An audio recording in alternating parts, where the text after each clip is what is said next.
তো হ্যালো বন্ধুরা, দেখো কার্তিক মাসে আমাকে আর আমার এক দিদিভাইকে দুজনকেই দেখো কেমন জড়া কার্তিক দিয়েছে, কি সুন্দর দেখতে দেখো।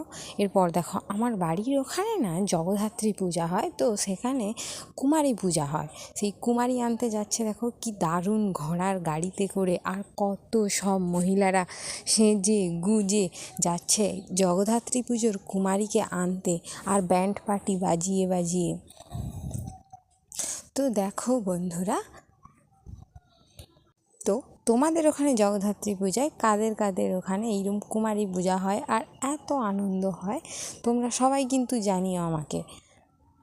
এরপরে দেখবে কিছুক্ষণ পরেই কুমারীকে নিয়ে কি দারুণভাবে ব্যান্ড বাজিয়ে সবাই আসবে। আর দেখো কি সবাই কেমন ক্যামেরা করতে করতে যাচ্ছে, বলতে বলতেই দেখো চলে এলো কুমারী। আর কুমারীকে সাজানো হয় পুরো দুর্গার মতো করে, ওকে দুর্গার মতো করেই পুজো করা হয় একটা মেয়েকে, বা ব্রাহ্মণ বাড়ির একটা বাচ্চা মেয়েকে। তো তোমাদের কেমন লাগলো আমাকে অবশ্যই জানিও। এগুলো সব যেখানকার পুজো হচ্ছে না, তারা সব ছেলেগুলোই একই রঙের পাঞ্জাবি পরে আর মেয়েরা সাদা লাল পাড় শাড়ি পরে সেজে গুজে যাচ্ছিল।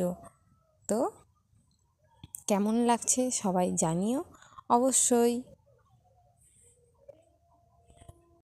ওই দেখো বন্ধুরা, ঘোড়ার করে কেমন ফিরছে, কেমন সুন্দর সাজিয়েছে দেখো সবাই, কত পুরো পাড়ার মহিলা